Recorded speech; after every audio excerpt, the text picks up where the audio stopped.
श्रीवरदमानमर्हन्तं नत्वा बालप्रबुद्धैः विरच्यते तस्पष्ट सन्दर्भन्यायदीपिका।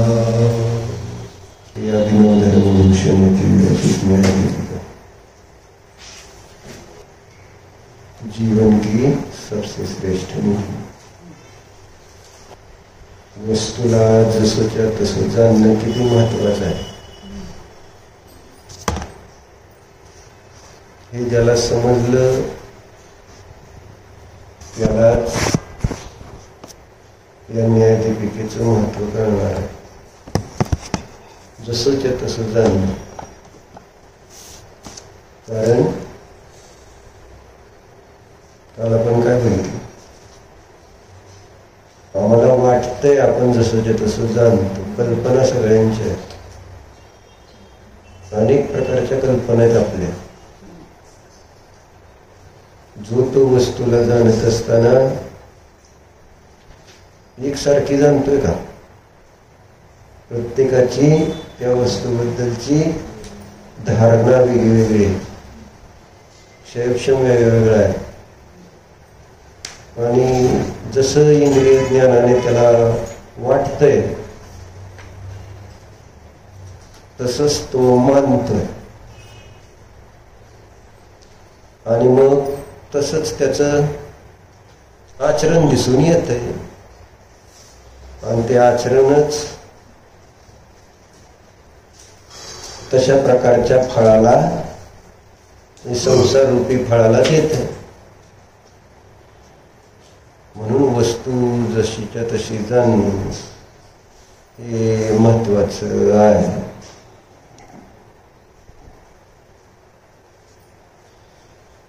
आणि म्हणून ती जशीच्या तसं जाणणार जे ज्ञान आहे त्या ज्ञानाला इथं जीवनाची सर्वश्रेष्ठ निधी म्हटलेला आहे. बरोबर, जसंच्या तसं जाणणारे जे ज्ञान आहे ते प्रमाण आहे आणि ते प्रमाण ज्ञानच सर्वश्रेष्ठ निधी म्हटलं गेलेलं आहे.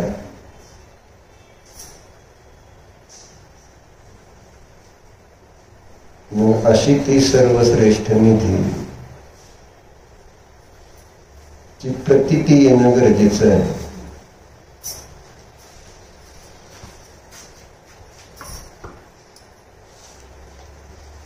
तसं वाटायला पाहिजे की ही सर्वश्रेष्ठ निधी आहे. म्हणून तसं वाटण्यासाठी गरज कशाची आहे? त्याची दुर्लभता समजण्याची. बरोबर आहे, दुर्लभता समजली तर त्याची श्रेष्ठता समजली. म्हणून आपण इथं सर्वात सिद्धीचं प्रकरण बघत होतो, मोदी दुर्लभ भावना, ज्यामध्ये या विश्वामध्ये किती जीव आहेत हे सांगितलं. किती जीव आहेत? अनंत. त्या अनंत जीवामधले संसारी जीव किती आहेत? बहुभाग जीव संसारी. एक भाग तेवढा मुक्त जीवांचा होता. कारण आपण बघितलं गणित, ते जरी कल्पना केली अनंत जीवाची संख्या 16 मानली तर त्याच्यातला 13 भाग संसारी आणि 3 भाग मुक्त जीवांचा. असे ते संसारी जीव. त्या संसारी जीवामध्ये पण सगळ्यात जास्त जीव कुठं दिसून येतात तर सांगितलं निगूढ अवस्थेमध्ये. निगुती जीवांची संख्या अनंत, आणि निरोधी जीवाचा काळ अनंत. काळ अनंत म्हणजे पर्याय तशी एक क्षण, काही श्वासाचा 18वा भाग असं, पण तिथंच मरायचं आणि तिथंच जन्मायचं. हा, जास्त काळ. निरोधातला काळ जास्त, कारण त्रस पर्याय संपलं की पुन्हा निरोधातच जातं. त्रस पर्यायाचा काळ काही अधिक 2000 सागर. जेव्हा केव्हा मिळेल तेव्हा, असं काय नाही की लगेच मिळेल. कधी मिळेल याची गॅरंटी नाही. हे निरोधातनं बाहेर पडणं अत्यंत दुर्लभ आहे. कोणत्या जीवाचा तेव्हा नंबर लागणार काय माहिती. म्हणून आपण बघितलं की एका निरोध शरीरामध्ये सिद्धाहून अनंत गुण, अनंत पट जीवत. कशात? एका निरोधी जीवाच्या शरीराच्या आश्रयाने अनंत जीव राहते. म्हणजे सिद्धांपेक्षा अनंत. अशा प्रकारे हा सर्व लोक जो आहे तो खचाखच कशाने भरलाय? निरोधी जीवांच्या.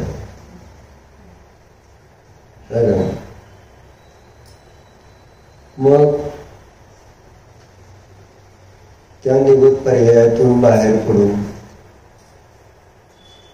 त्रस अवस्था मिळणं किती दुर्लभ आहे, असं चर्चा चालली ना, संख्येच्या अपेक्षा.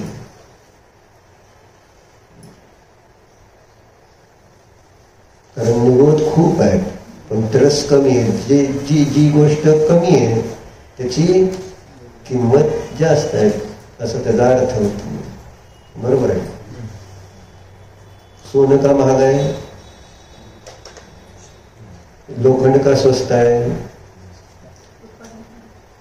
म्हणजे ते कमी आहे, क्वांटिटी कमी आहे म्हणून त्याची किंमत जास्त आहे. लोखंड सहजतेने उपलब्ध. त्रस पर्यायाने स्थावर असा अंतर लोखंडाने सोन्यासारखं असं समजा. म्हणून इथं उदाहरण दिलं की त्रस पर्याय मिळणं कशा प्रकारे दुर्लभ आहे. काय उदाहरण दिलंय सिद्धम? काय कण काय बरं असू दे, काय त्याचं काय झालं? हा, हो, म्हणजे त्याची प्राप्ती ज्याप्रमाणे दुर्लभ आहे. रत्नाची कणिका वाळूच्या समुद्रात जर हरवली तर ती पुन्हा प्राप्त होणं है ना अतिशय दुर्लभ आहे. त्याप्रमाणे त्रस पर्यायाची प्राप्ती होणं अतिशय दुर्लभ आहे. म्हणून छळ आलेमध्ये काय म्हटलं? चिंतामणी रत्नाप्रमाणे त्रस पर्याय दुर्लभ आहे. बरोबर. मग त्या त्रस पर्यायामध्ये सुद्धा कोणते जीव जास्त आहेत? त्रस पर्याय म्हणजेच कोण कोण? 2 इंद्रिय, 3 इंद्रिय, चतुरेंद्रिय आणि पंचेंद्रिय हे त्रस जीव म्हटले जाते. बरोबर. त्रस नामकर्माच्या उदयात जे जीवाला प्राप्त होणारी पर्याय ती त्रस पर्याय. बरोबर. तर अशी ती त्रस पर्याय चिंतामणी रत्न जसं दुर्लभ आहे त्याप्रमाणे दुर्लभ. मग आता पुढे त्यामध्ये पण काय सांगायला लागले? त्रस पर्यायामध्ये कोणत्या जीवांची संख्या अधिक आहे? त्रस पर्यायात 2 इंद्रिय, 3 इंद्रिय, चतुरेंद्रिय का पंचेंद्रिय आणि विकलेंद्रिय. बरोबर. म्हणजे 2, 3 आणि 4 या जीवांची संख्या त्या ठिकाणी अधिक आहे. बरोबर. कळलं का मी काय ठेवलं?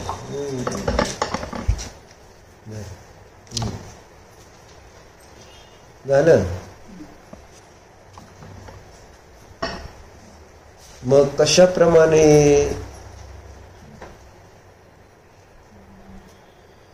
आता रस पर्यायामध्ये पंचेंद्रिय पर्याय दुर्लभ आहे, म्हणजे सकलेंद्रिय. तर काय उदाहरण दिलं त्याला मग त्यांनी,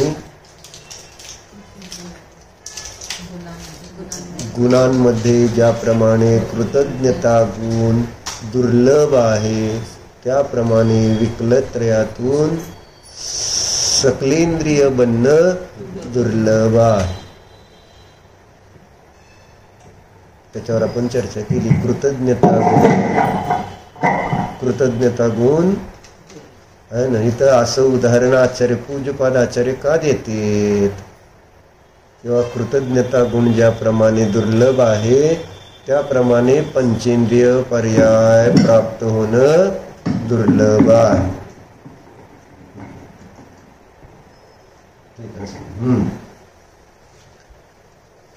झालं.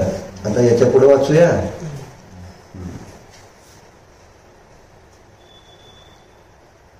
उसमें भी पशु, मृग, पक्षी और सरीसृप तिर्यंचों की बहुलता होती है.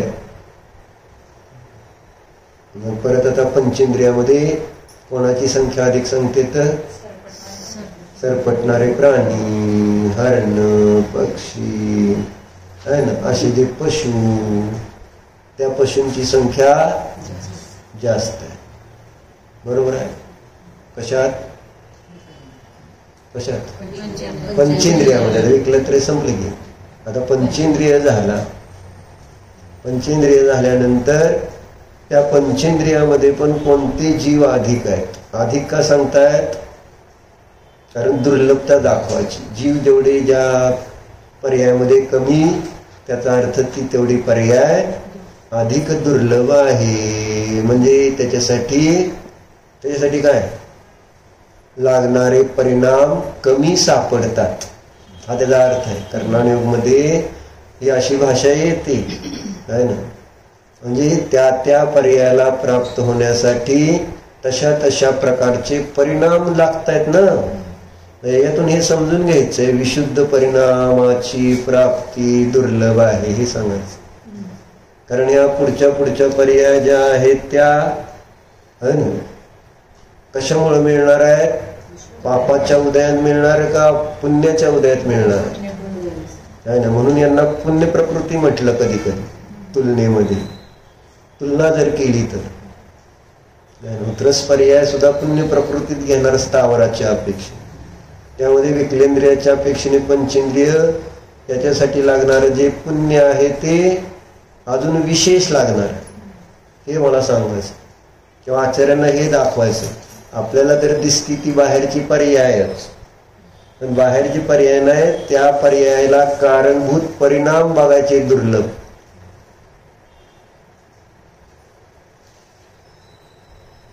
ज्या परिणामांची आपल्याला व्हॅल्यू नाही, म्हणून तरी ही श्रेष्ठ निधी कळणार नाही. कारण श्रेष्ठ निधी सुद्धा एक परिणाम आहे. इथं जी न्यायदीपिका ज्याला जीवनातील सर्वश्रेष्ठ निधी म्हटलंय, ती पण एक एक प्रकारचा परिणामच आहे ना. तो किती दुर्लभ आहे हे इथं आहे ना. अमांना सांगताना त्याला श्रेष्ठ निधी म्हणतायत. लक्षात घ्या. हे असा विशुद्ध परिणाम, न्यायदीपिकेसारखा विशुद्ध परिणाम अत्यंत दुर्लभतेने प्राप्त. काय रे, बरं नाही काय? मी कुठं म्हटलं ऐकत नाही. तोंड वर ठेवणं. मग वर्गात असं खाली तोंड गेल्यावर मास्तर काय करत, झोपलाय का जागा मला कळणार आहे. आणि चेहऱ्यावर तुला कळते का नाही मला कळते ना. चेहरा मन का आहे ना होत आहे. मन तुमचं प्रसन्न आहे का मन तुमचं कंटाळलेलं आहे हे कशावर न कळत. मन कसं का असं ना, चेहऱ्यावर तर स्माइल ठेवा. म्हणजे इतर नाहीतर एक सेल्फी काढायला लावतो मोबाईल आहे का नाही. म्हणजे आपोआप माणसाला चेहरा प्रसन्न ठेवा लागतो. सेल्फीसाठी कायम चेहरा प्रसन्न. आणि कधी पण काढा. स्माइल म्हटल्याशिवाय कोण म्हणतंय का काढा फोटो काढायला. कुणी फोटो काढू दे, स्माइल खोटं खोटं हसायचं. बरं असं चर्चा काय चालली? डॉक्टर काय सांगितलं? या पर्याय दुर्लभ का आहेत? कारण त्या पर्यायाला कारणभूत परिणाम थोडे सापडतात. निगूढ पर्यायाला कारणभूत परिणाम खूप सापडतात. म्हणजे मिथ्यात्वरूप परिणाम खूप आहेत असा त्याचा अर्थ. मिथ्यात्व सुलभ आहे म्हणून कुंदकुंदाचार्यांनी संवत्सारामध्ये सांगितलं. काय काय सांगितलं? विषय भोगाला कारण भोगण्याला कारणभूत परिणाम सुलभ आहेत, पण एकत्व विभक्त आत्म्याची कथा ऐकण्यासाठीचे परिणाम दुर्लभ आहेत. ऐकणं, त्याचा परिचय आणि त्याचा अनुभव उत्तर दुर्लभ आहे. तुम्ही संवत्सार शिबिराला जाऊन आला म्हणून सांगतो. सांगितलं नाही? मग असे दुर्लभ परिणाम जेव्हा प्राप्त झालेले आहेत तर त्या दुर्लभतेचा प्रॉपर काय करायला पाहिजे? उपयोग केला पाहिजे व्यवस्थित. जसं आपण कशाचा उपयोग व्यवस्थित करतो स्वयंपाकघरात? तू काय स्वयंपाकघरात असतो? परिचित आहे तुला तूप. कारण तुमच्या स्वयंपाकघरात लेवल गोष्ट कोणती? तूपच आहे ना. आणि म्हणून त्या तुपाचा निचरा काढल्याशिवाय वाटी सुद्धा तुपाची रोटलीला पुसून घेतल्याशिवाय राहत नाही संपल्यावर. राहायला नाही पाहिजे लगार सुद्धा तुपाचा. पण ते सुद्धा सोडायचं नाही असू दे म्हणून, कारण त्याची व्हॅल्यू कळते. तसं इथं ती परिणाम कळले पाहिजे ज्या परिणामाच्या द्वारे आपल्याला या पुढच्या पर्याय प्राप्त झालेले आहे. म्हणून आता काय सांगायला लागलेत? पंचेंद्रिय पर्याय प्राप्त झाली, पण त्याच्यामध्ये पण कोणते जीव अधिक आहेत? पशु, हरण, पक्षी आणि सरपटणारे प्राणी वगैरे जे आहेत त्यांची संख्या अधिक आहे. ठीक आहे का नाही? इसलिए जिस प्रकार, आता उदाहरण दिलं पुढचा, चौपथ पर रत्न राशि का प्राप्त होना अति कठिन है, उसी प्रकार मनुष्य पर्याय का प्राप्त होना भी अति कठिन है. काय उदाहरण दिलंय? चौपथ कळतं का? चौपथ म्हणजे चौक, 4 रस्ते जाते जिथून. तिथं त्या चौकात काय ठेवले? रत्नाची राशी तुम्ही बघितली. आणि काय झालं? तुम्ही जेवताय किंवा तुम्ही मोबाईलवर बसलेला आहे. मग त्यावेळेस तुम्ही काय विचार केला? घेऊ थोड्या वेळाने, हाय की भरपूर आहे. कुठं आहे पण ती चौकात काय असते? गर्दी असते ना, म्हणजे लोक येते जाते, माहिती आहे आपल्याला. मग ठेवणार आहेत का तुमच्यासाठी ते? तसं पण आपल्याला असं वाटतंय ना, म्हणून तर आपण महत्व कशाला देतोय? दुकानात गिऱ्हाईक आहे ते महत्वाचं, आणि वर शास्त्र आहे ते गौण आहे. माल आला दुकानात तो महत्वाचा आहे, शास्त्र चालू आहे ते गौण आहे. कळलं? परिणाम का दुर्लभ आहे हे सांगतो. हे असू दे, कोणी असू दे, काही असू दे, आपल्याला ही वस्तू समजून श्रेष्ठ निधी कोणती? ते दुकानातलं गिऱ्हाईक श्रेष्ठ निधी का शास्त्र? प्रति येत असतं हे शास्त्र. तेव्हा मग ऐकू परत, पण ऐकताना तेवढे परिणाम होणार आहेत का जेवढा इथं समोर, म्हणजे ज्याला आपण काय म्हणू, लाईव्ह मॅच बघण्यामध्ये. आता प्रत्यक्ष म्हणायचं ना तर लेंछनच्याच भाषेत सांगायला तुम्हाला कळतं का? लाईव्ह नाही ना कळत? ह्यांना कळत. मॅच लाईव्ह बघणं आणि मॅच नंतर झाल्यानंतर परत बघणं मग ते शिळ कुणाला बघायला आवडतं का? कारण रिझल्ट कळलेला असतो. रिझल्ट कळल्यानंतर ती मजा येणार आहे का? आणि त्यातल्या त्यात टीव्हीवर बघण्यापेक्षा अजून जर डायरेक्ट ग्राउंडवर जाऊन बघितले तर कसं वाटतं? फरक पडतो ना.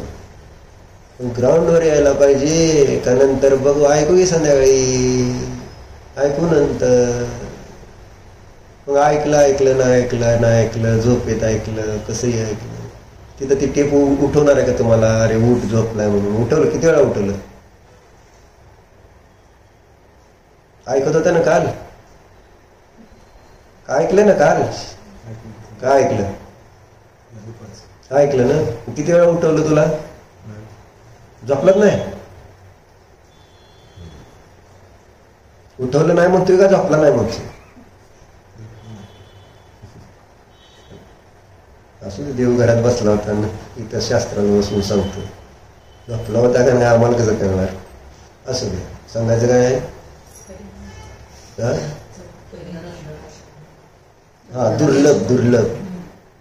परत परत ऐकू असं म्हटलं ना तसं परत ती रत्नराशी मिळेल. घेऊ आपण थोड्या वेळाने. गडबड काय? सगळेजण थांबलेत ना. गडबड नाही म्हणूनच थांबले ना आपण सगळे. जसं काय आपल्याला ते आपल्यासाठी थांबणार आहे. ती रत्नांची राशी जी कुठं आहे? चौकात आहे. कोण ठेवणार आहे तुमच्यासाठी? का ठेवणार तुमच्यासाठी? नंतर घेऊ म्हटलं तर परत नाही. आपण म्हणून गोष्ट ऐकलीच ना ती. त्या माणसाने साधूची सेवा केल्यावर साधूने त्याला रत्न दिलं लोखंडाचं सोनं बनवण्यासाठी 8 दिवसासाठी. आणि मग काय केलं त्यांनी? नाही त्यांनी बाजारात चौकशी केली लोखंडाची. लोखंडाचा भाव काय? लोखंडाचा भाव जरा जास्त होता.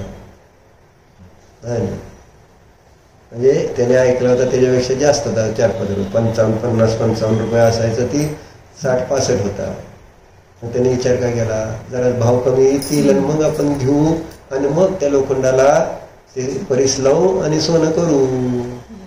मग काय जसं दिवस पुढे जाते त्यावेळेस भाव कमी झाले का वाढते. तर आपण नेहमी जेव्हा असं विचार करतो आणि कमी होईल मार्केट तर ते वाढत होतं. आणि वाढेल म्हणते त्यावेळेस काय तर ते असं आहे. मस्त होत. जेव्हा वाढेल अशी भावना आहे त्यावेळेस नेमकं कमी होते. जेव्हा कमी होईल असं वाटतं त्यावेळेस वाढत जातं. माणूस वाट बघत बसला नाही ती कमी होईल तर. आता त्याचं प्रयोजन काय बाबा? आता सोनं होते. लोखंडाचं सोनं होते. काय फुकाटच्या वस्तूचं 55 रुपयाचं किती होणार आहे? 1 लाख रुपये. 90 किती आहे दर सध्या? किती आहे? 98 आहे का? बघा 55 रुपये किलोच. हा 55 रुपये किलो आहे राहती. आणि 98 रुपयाला 98,000ला 10 ग्रॅम आहे ना. 10च ग्रॅम का? इतका फरक. आणि वाट बघतोय.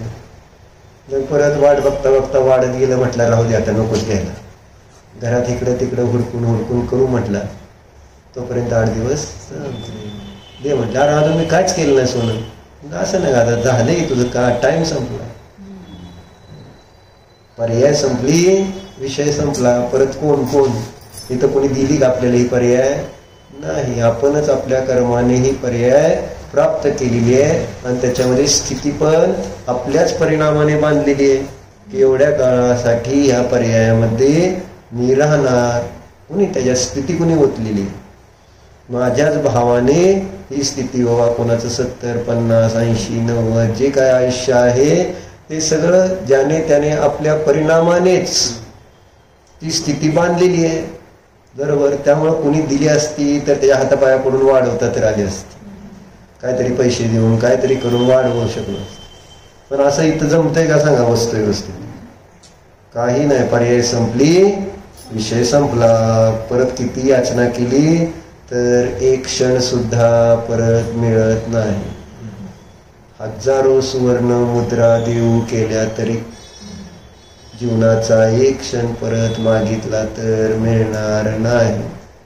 तेव्हा ते क्षण व्यर्थ विषय कशाच्या साठी वाया घालवणे याच्यासारखी दुसरी मूर्खता नाही.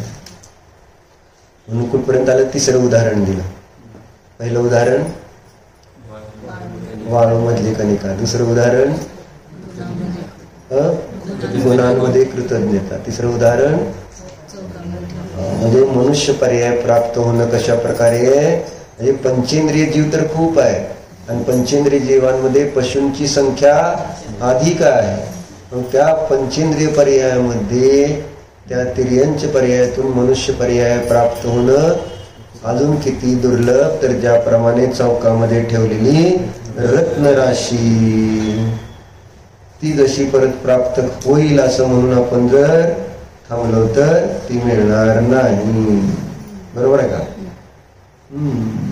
चौपद पर रत्न राशि का प्राप्त होना अति कठिन है, उसी प्रकार मनुष्य पर्याय का प्राप्त होना अति कठीण है. म्हणजे मनुष्य पर्यायाला कारणभूत जे परिणाम आहे ते सगळ्याला होत नाहीत. नाही, आपल्याला आता वाटतंय असं की नाही असं होणार की त्याला काय. आणि आज आपल्याला असं नुसतं म्हटलं जरी मनुष्य असून सुद्धा आपण मनुष्य पर्यायाला कारणभूत परिणाम किती करतोय आणि नरक तिर्यंच गतीला कारणभूत परिणाम किती करतोय. तुम्ही दिवसभरामध्ये चेक करा कोणती गती माझ्याद्वारे बांधली जाते, म्हणजेच कोणत्या गतीला कारणभूत परिणाम माझ्याद्वारे होत आहेत. कोणत्या? अशुभ जास्त आहे का शुभ जास्त आहे आपल्या जीवनामध्ये? कोणतं जास्त आहे? दिवसभर चेक करा, लक्षात येते.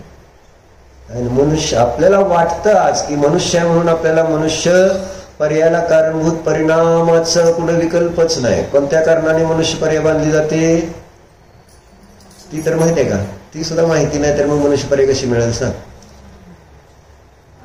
तुम्हाला माहिती तर आहे का मनुष्य पर्याय का प्राप्त होती? कोणते भाव केल्यानंतर मनुष्य आयु बांधली जाते, कोणते भाव केल्यानंतर तिर्यंची आयु बांधली जाते, कोणते भाव केल्यानंतर नरकायु बांधली जाते, कोणते भाव झाले असताना देवायु बांधली जाते. दिलंय सगळं शास्त्रात. आणि आपल्याला अजून ते पण माहिती नाही. सांगितलं अल्प आरंभ आणि अल्प परिग्रह. आणि दुसरं कारण काय? स्वभाव मार्दवम च, स्वभाव मध्ये असणारी मृदुता. या दोन कारण तिथं सामान्य रूपाने तत्वार सूत्रामध्ये सूत्र रूपाने दिलेली आहेत. मनुष्य आयु बांधण्याचं कारण आहे अल्प आरंभ आणि अल्प परिग्रहामध्ये संतुष्टी असणे. मग आता सांग दीपक, अल्प आरंभ आणि अल्प परिग्रहामध्ये आपण संतुष्ट असतो का? आहोत का? असू वाटतंय का? दुर्लभता सांगायची, बाकी काय नाही. और चाहिए पाहिजे का नको? म्हणजे तुम्हाला मनुष्य आयु बांधली जाईल का? बांधली जाईल का?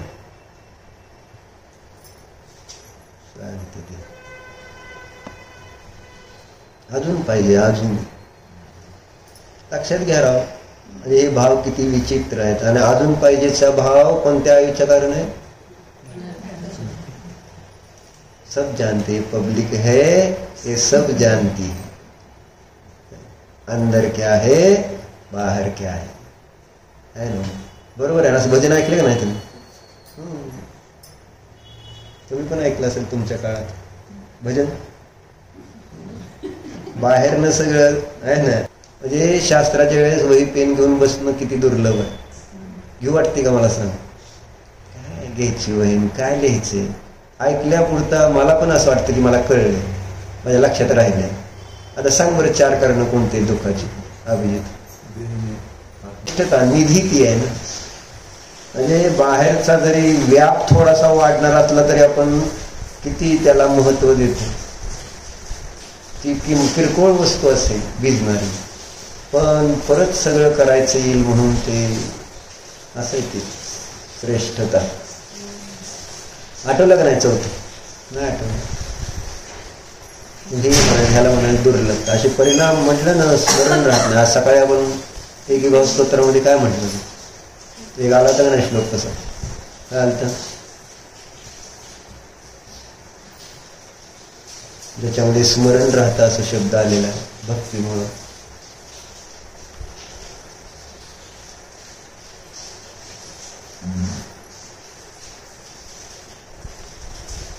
आलाय का तसा श्लोक?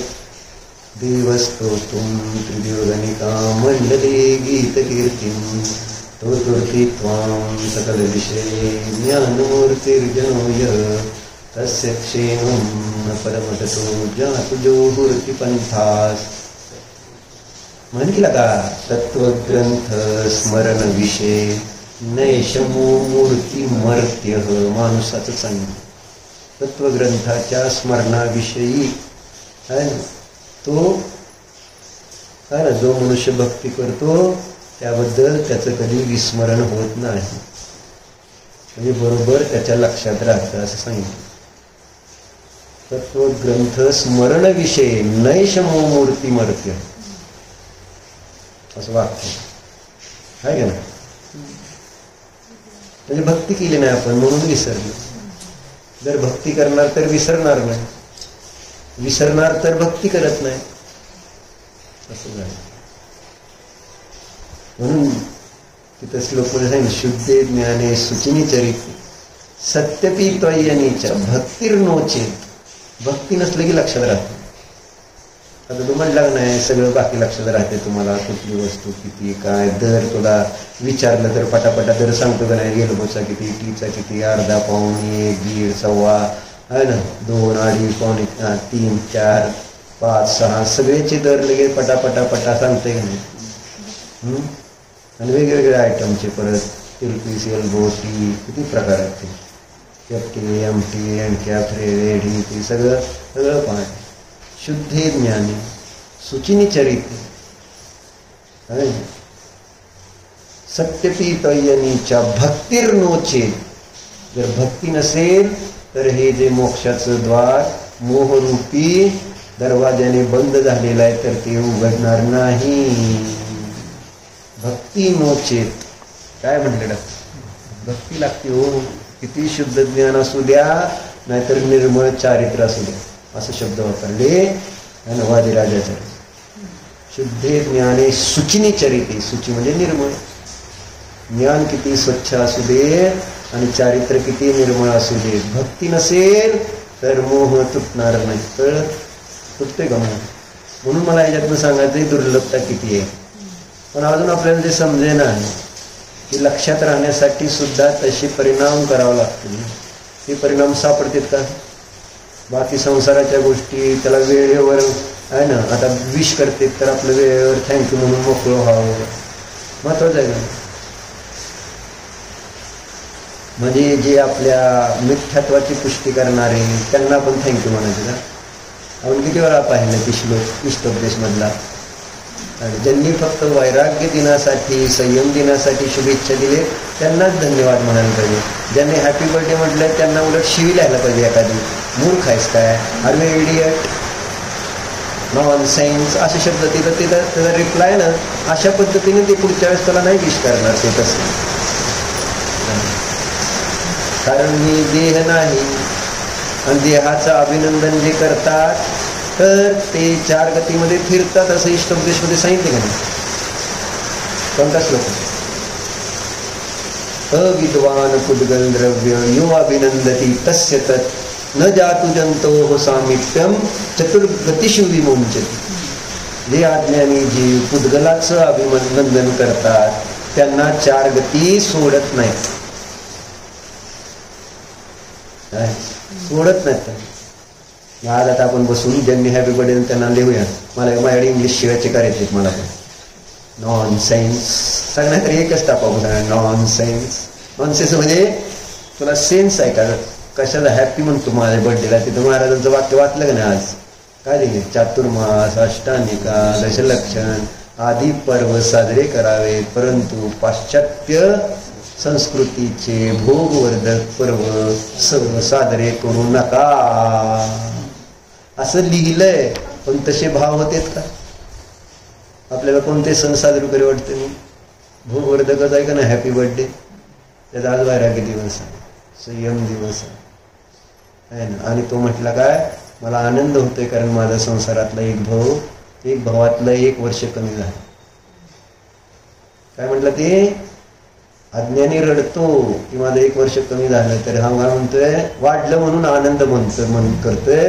ती म्हणतोय ही का आनंद व्यक्त करतोय, म्हटलं माझा संसारातला जो काही काळ शिल्लक राहिलाय त्यातला आहे ना 1 वर्षाचा या पर्यातला काळ कमी झाला, म्हणजे मोक्ष माझ्या जवळ आलं 1 वर्षाने. म्हणून तो आज हॅपी बर्थडे साजरा करतो. म्हणून त्याच्यासाठी आम्ही गोड पुढे केले की त्याला भावल्या नाहीत त्या, पण त्याला जेवणच गेलं नाही. आज काय झालं कळलं नाही, भात गीत भरपूर चांगला घेतला पण जेवला नाही बिचार. बघा डॉक्टरना आडी जात नाही. तर सांगायचं काय म्हणायचं आता आपण, काय लिहायचं नॉन सायन्स निदान प्रवचन तर टाक, तू नसला लिहिणार तर त्याच्यावरनं पण कळलं त्यांना की वा परत असं टाकायचं नाही. म्हणून जर टाकायचं झालं तर वैराग्य दिनाच्या शुभेच्छा, आणि तरच आपण त्यांना धन्यवाद म्हणायचं, थँक्यू म्हणायचं. बरोबर आहे का?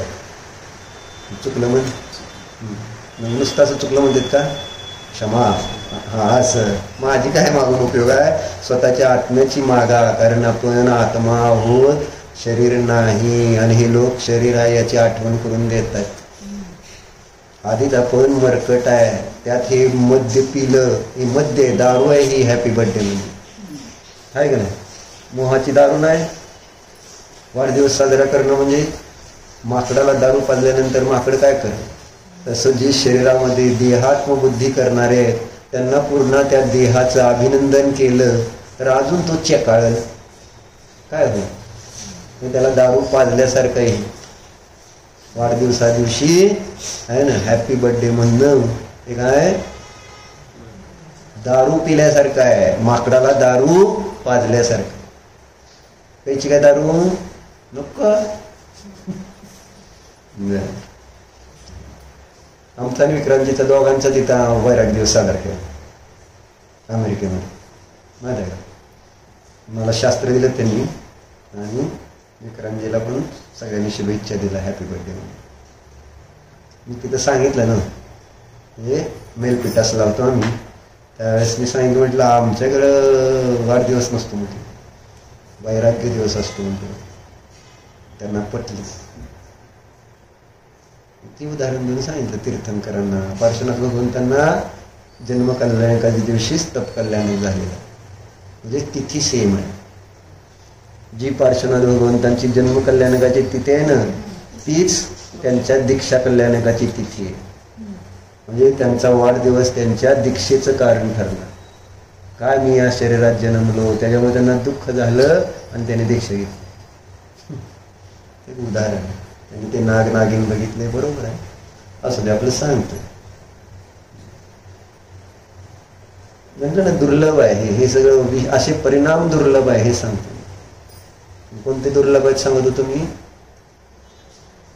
आता असं बघते बरं का ते खरं तुझं ही काढण्यासारखं आहे व्हिडिओ नाही, सांगत होतो काय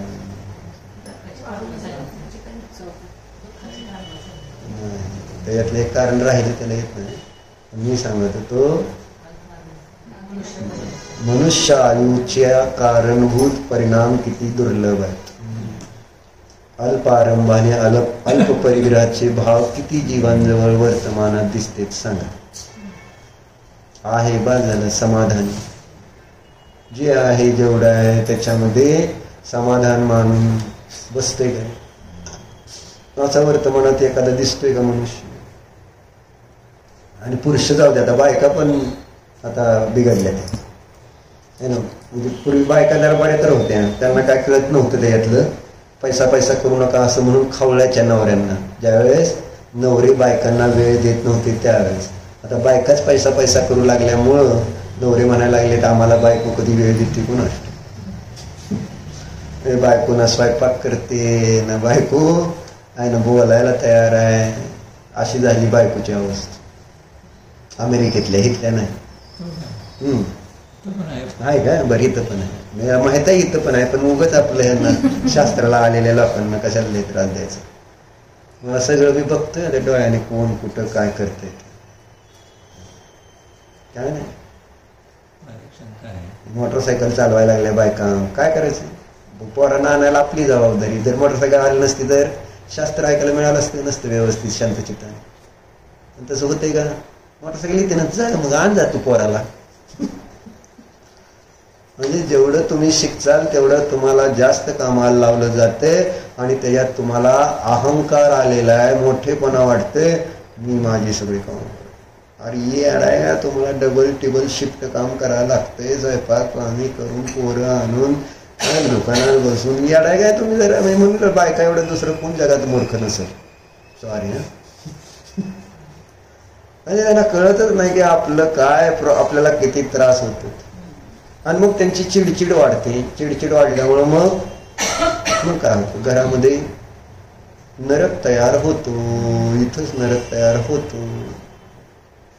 मला काय येत नाही, स्वयंपाक पाणी करते, शास्त्र स्वाध्याय करते, तुम्हाला चांगलं खाऊ घालते, सगळ्यांना चांगले संस्कार देते, एवढंच मला येतं. 3 गोष्टी बायकांना याव्या, बाकी दुसरं नाही आलं ना तरी चालतं. पण दुर्लभ आहे. आता दुर्लभ आहे ना अशी बायको मिळणं. सिद्धम अशी बायको मिळेल म्हणजे आपण काल बघितलं ना ते मैंने प्यार किया आहे ना. आधी कसली बायको पाहिजे म्हणत असतो आहे ना, साडी घालणारी लोक म्हटलं, जीन घालणारी पाहिजे बायको म्हणतो बरं का, ज्याचे केस बारके पाहिजे असं तसं. मग ती आई आपलं त्याला समजावून सांगते, अरे बाबा ती अशी जीन घालणारी बॉक्कटवाली, तिला स्वयंपाक पाणी येईल तर का करायला. मग काय म्हणते, करेगी. बर, परत अजून सांगते असं तसं पाहिजे. मग ती काय म्हणलंय, मग ती मोठ्यांची लहानांची, ती मोठ्यांची इज्जत करेल का? करेगी.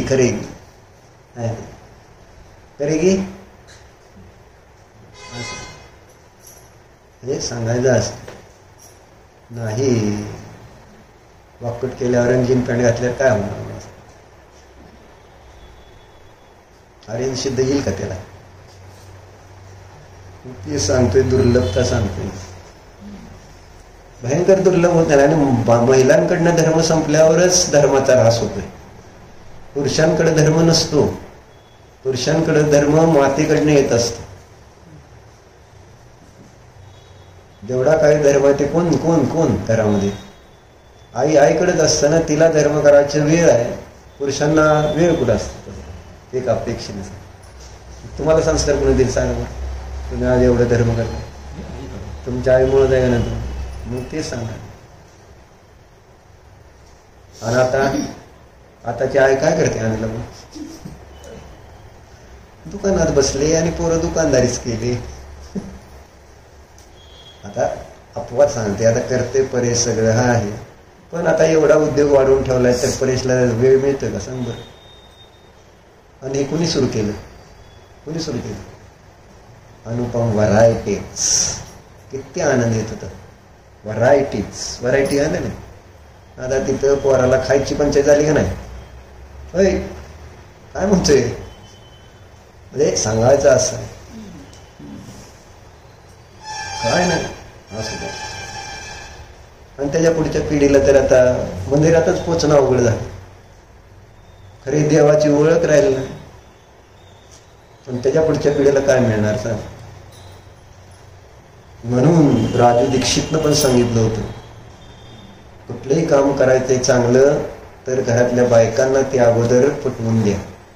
एकदा बाईला पटलं की मग ती बरोबर पुरुषाच्या डोक्याला घालते, पिंगा बरोबर नवऱ्याकडनं करून घेतात काम.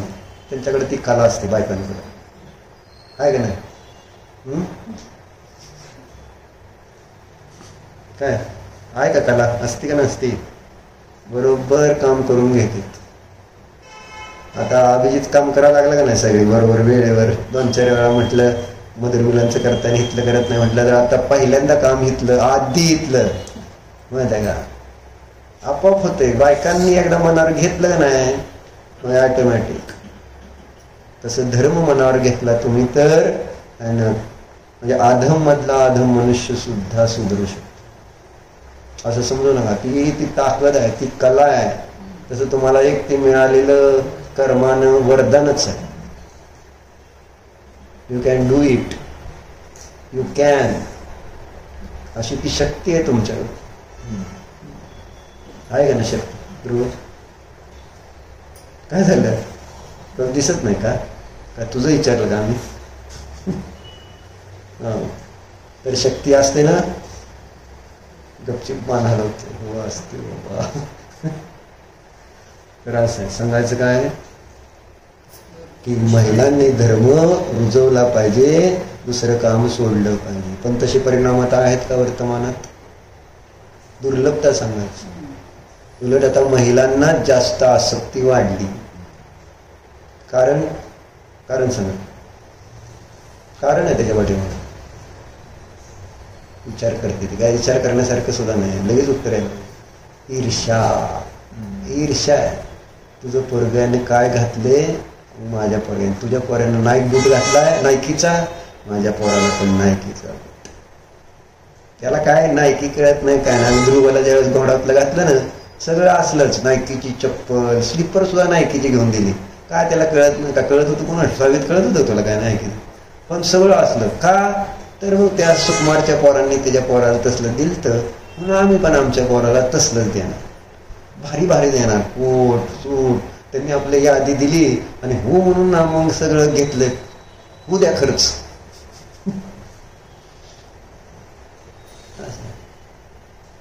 बरोबर आहे.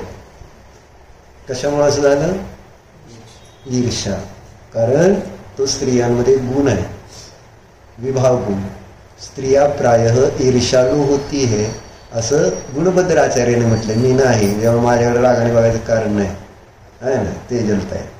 म्हणजे ते कसं आत्मनुशासन काढा, बघा लिहिलंय का नाही? म्हणजे तो आहे ईर्ष्या, मायाचार. आणि तुमचं स्तुती पण केली, धर्म वगैरे करून घेऊ शकता. तुमच्यात ते ताकद आहे. मग त्या ईर्ष्येमुळं मग तुम्हाला पैशाची गरज वाढली. तुमचा पोरगा घोडातला, माझा पोरगा घोडातला.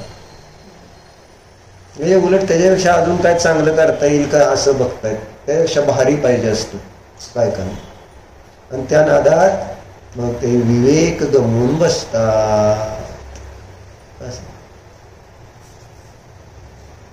म्हणून हे सगळं सोडलं. म्हणजे परिणाम काय ध्रुव कळते का? कशासाठी चाललंय? दुर्लभतेसाठी. म्हणजे मनुष्य पर्यायाची दुर्लभता. मनुष्य पर्याय ज्या कारणाने बांधतो ते परिणाम किती दुर्लभ आहेत हे सांगायचंय ना. कोणत्या परिणामाने मनुष्य पर्याय बांधले जाते? अल्प आरंभ, अल्प परिग्रह आणि मृदुता. परिणामाने मध्ये मृदुता पाहिजे, गर्विष्ठ नको. आणि आज प्रत्येक मनुष्य अहंकाराने काय झालाय? ग्रस्त आहे अहंकाराने. मी मी मी आय एम समथिंग.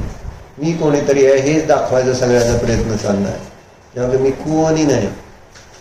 कोण आहे मी? असं नाही. आणि मग याच्या उलट परिणाम दिसतात. आणि ते परिणाम कुठल्या?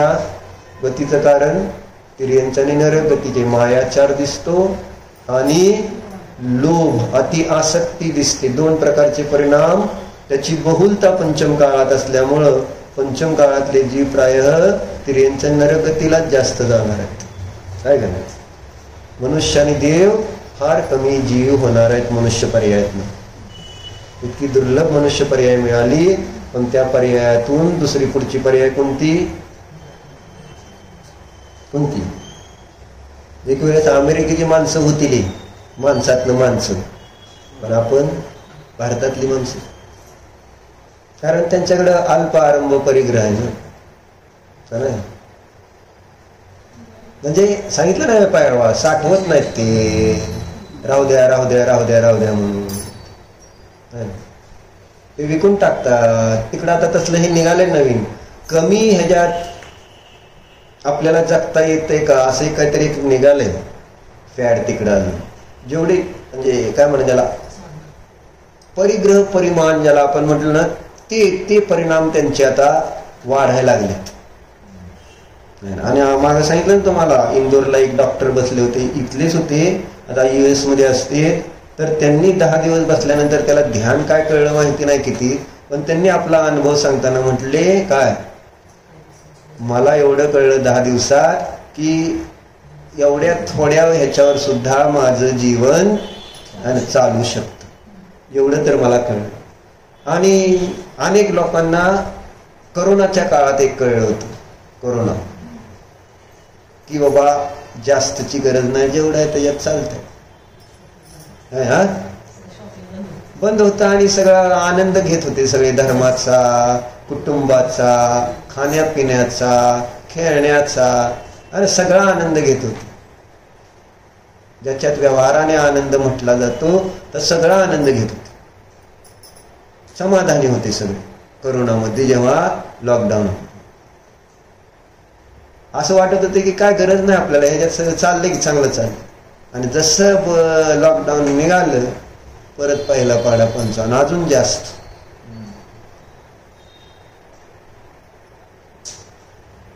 थांबा रे, इथं रविवारी सुद्धा थांबायला तयार नाही, थांबते का रविवारी तर. आणि मेडिकलवाले तर 24x7, 7x24, तर त्याला काय नाही ना, बरोबर आहे ना. रात्री जरी एखादं आलं पेशंट तर देता ना औषध, द्यावं लागतं का नाही, का तर ती मरू नये म्हणून का पैसे पाहिजेत म्हणून. खरं खरं सांगावं लागेल ना, खोटं बोललं पाप लागते. कारण रात्री जी औषधं अर्जंट लागते त्याच्यात मलई असते, आहे का नाही. मलई कळते का तुला, बरोबर आहे ना. बाई म्हणते म्हणजे ही पोरगं सगळं खरं बोलते, ती पण तू तसंही करून फसवाल मला. हा ना, सिद्धम मला आता बरोबर जासूस मिळाला आहे तुझं, सगळं बिचार खरं आहे तसं बोलतोय. आता सांगितलं बरं का पप्पा घरी, असं सगळं सांगायचं नसतं आहे ना. आणि तसं त्याचं ऐकू नको, माझं ऐक, आपलं कल्याण करायचं असलं, नाहीतर नरकात जाऊन भांडण करचाल दोघं. तर चर्चा काय झाली, परिणामाची दुर्लभता सांगतो आणि लागून एक एक परिणाम किती दुर्लभ आहे. म्हणून मनुष्य पर्याय किती दुर्लभ आहे. उदाहरण काय दिलं, चौकात ठेवलेल्या रत्नराशी, त्याचा भाव कळतोय ना. ठीक आहे, थांबूया आपण, आता पुढे सांगणार आहे अजून मनुष्य पर्यायाच्या पुढं काय.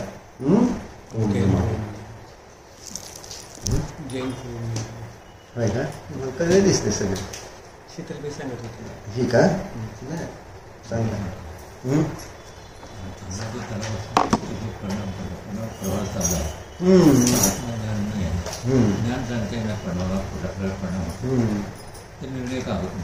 काय श्रद्धा, त्याच्याबरोबर बाकीचे पण निमित्त आहेत ना, नो कर्म आहे, कर्म आहे, हे त्याच्या म्हणून वर्णिजीने सगळं छान दिलंय, ह्याच्यातच दिलंय ना, ह्याच्यातच दिलंय. दाखवू गावाचं की कर्माचा उदय आल्या, प्रतिफलन आल्यानंतर त्याच्याशी जोडला जातो, त्याच्यापासून भिन्न मी जाणणारा मात्र असं राहत नाही, तिथपर्यंत थांबत नाही, पुढं त्याच्यामध्ये आणि तद्रूप होऊन जातो, त्या कर्मफळाशी तन्मय होऊन जातो. आणि त्यामुळं मग तो पुढं विपरीत अवस्थेला प्राप्त होतो. चांगलं दिलं आहे ह्याच्यामध्ये. चला सांगा नंतर का ते ध्यान.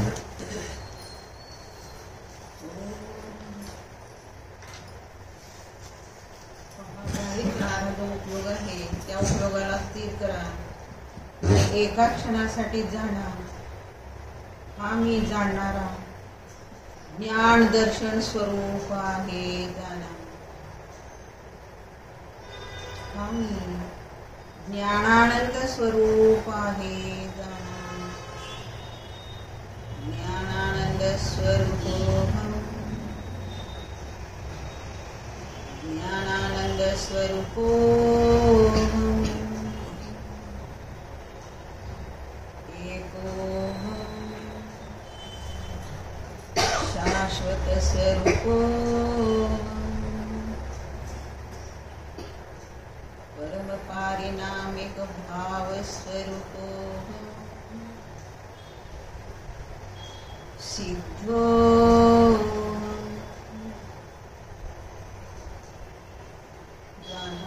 हा मी सिद्ध स्वरूप आहे जाणा. पहा, दुःख नको असेल तर स्वभावाला जाणा, हा मी आनंद घन स्वरूप आहे जाणा जाणा चैतन्य स्वरूप चैतन्य रत्नाकर स्वरूप